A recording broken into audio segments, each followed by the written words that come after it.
नमस्कार, मैं तरुण गोस्वामी और आज फिर से हाजिर हूँ एक हैरान स्टोरी के साथ। कहानी एक सत्य घटना है, कोई कपोल कल्पित कथा नहीं है। तो चलिए बिना देर किए शुरू करते हैं। वक्त रात का था।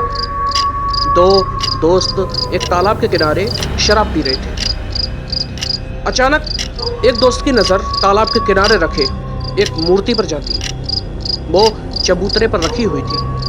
वह बड़ी सुंदर मूर्ति थी। उसके पास कुछ दिए जले हुए थे। वो गौतम हाथ में शराब पकड़े हुए उसके पास जाता है तो कहता कि काश ये औरत सच में होती, ये मूर्ति ना होती तो मैं इससे शादी कर लेता। वो एक दोस्त उस मूर्ति को निहारता रहा और दूसरा दोस्त चिल्लाते हुए बोला, अबे तेरा दिमाग खराब है क्या? वो कोई देवी है और तू इसके बारे में ऐसी बात कर रहा है। तो दूसरा दोस्त कहता है कि ये कोई देवी नहीं है, ये मूर्ति किसी अप्सरा की है। अब दोनों नशे में थे तो दूसरा भी उसके साथ सहमत हो जाता है। कहता है कि शायद ये जलदेवी हैं जो इस तालाब की रक्षा करती है। एक दोस्त कहता है उसने तालाब के पानी में पेशाब करना स्टार्ट कर दिया और पीछे मुड़ के देखता है मूर्ति की तरफ। तो दूसरा दोस्त कहता है कि अबे ये तूने क्या किया? तो वो कहता है दूसरा शराबी कि अबे तू क्या पागल हो चुका है? तूने इस तालाब का पानी अपवित्र कर दिया। तो वो कहता है कि अगर ये औरत देवी होती, इस तालाब की रक्षा करती तो इसने मुझे रोका क्यों नहीं? ऐसा कहकर वो चबूतरे पर चढ़ जाता है और मूर्ति के साथ अभद्र व्यवहार करने लगता है। इसे देखकर विनय और दूसरा दोस्त जो था वो घबरा जाता है। तो दूसरा कहता है कि अबे ये तो कुछ भी नहीं है, अभी तो मैंने सिर्फ स्टार्ट किया है। ऐसा कहकर इसने उस मूर्ति के होठों पर दारू की बोतल लगा दी और उस पर दारू डाल दी। ये देखकर दूसरे दोस्त का दिमाग हिल जाता है।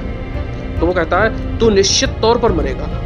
ऐसा कहकर विनय वहाँ से मुड़ता है और चलते हुए कार की तरफ बढ़ने लगा।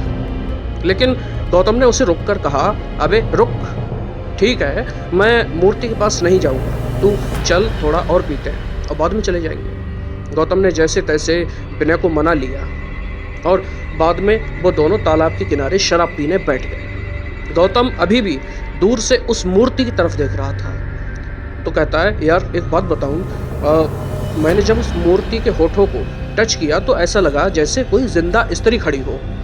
वो जैसे मूर्ति हो ही नहीं, वो सचमुच की स्त्री हो।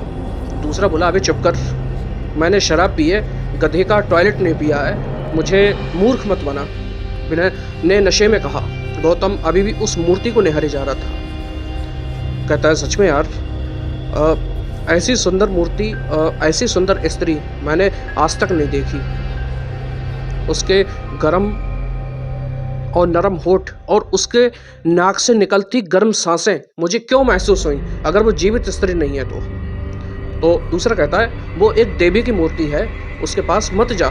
लेकिन दूसरा दोस्त नहीं मानता है। दूसरा दोस्त उसका सहम चुका था। तो अब क्या होता है कि जो असहमत था वो अब ज़मीन पर बेहोश हो चुका था। उसे लगा कि ये सो चुका है। अब गौतम मूर्ति की तरफ बढ़ता है। वो वहीं तालाब के किनारे सो गया। कुछ देर बाद गौतम के कानों में पायल की छन छन छन की आवाज़ पड़ती है और गौतम नींद से जग जाता है। उसने उठकर आवाज़ की तरफ देखा, बस देखता ही रह गया क्योंकि एक्चुअल में जो मूर्ति थी वो वहाँ नहीं थी। उसकी जगह पे एक लाल रंग की साड़ी पहनी हुई औरत उसकी तरफ देख रही थी और मुस्कुरा रही थी। उसके लाल होठ और लाल आंखें। उस स्त्री ने सिर हिलाकर उसे इशारा किया और खुद के पास बुलाया। ये देखकर गौतम को अपनी आंखों पर यकीन ही नहीं होता है।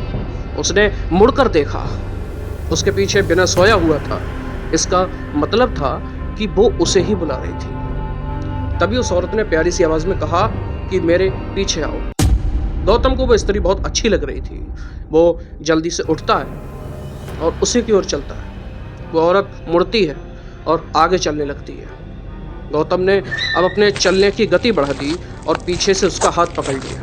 वो स्त्री वहीं रुक जाती है और उसने शर्माते हुए पीछे मुड़कर गौतम की तरफ देखा। उसकी नीली आंखें, घुंघराले और बिखरते हुए बाल। वो लड़का उसकी आंखों में डूबता चला जा रहा था। ऐसा लग रहा था जैसे वो उसके आंखों के जरिए सम्मोहित हो रहा था।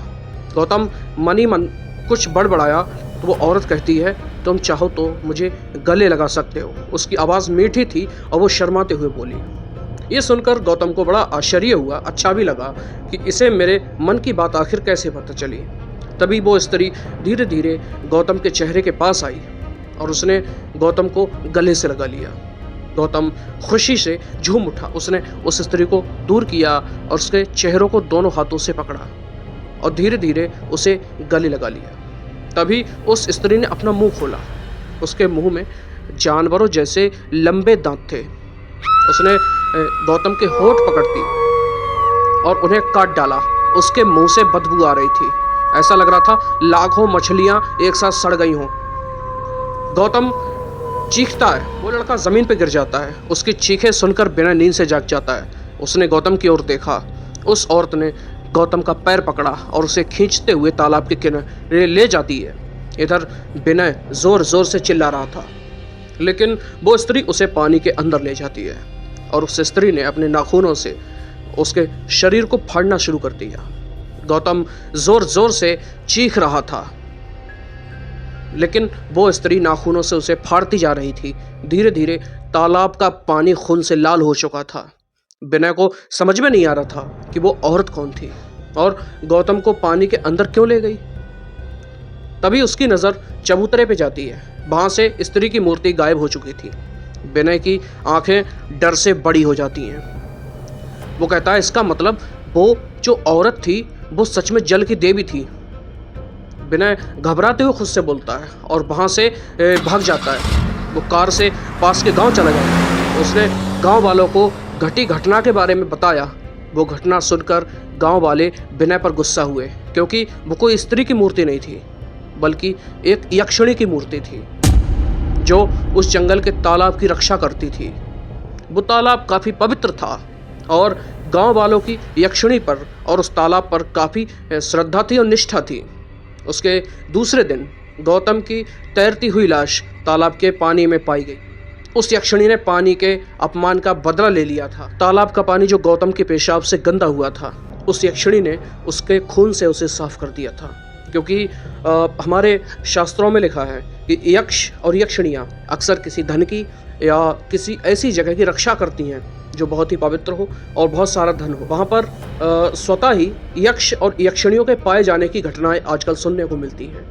और ये घटनाएं कोई कपोल कल्पित कथा नहीं है, बल्कि बहुत सारे उदाहरण इसके आज भी देखने को मिलते हैं। यूट्यूब चैनल पर एक कहानी और पड़ी हुई है जिसमें एक वृंदावन के निष्ठावान संत, नाम जापक संत, और किस तरह से वो यक्ष से मिलते हैं।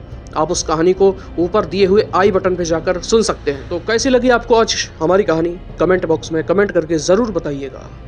मिलेंगे कल 7 बजे अगली कहानी के साथ। तब तक के लिए नमस्कार।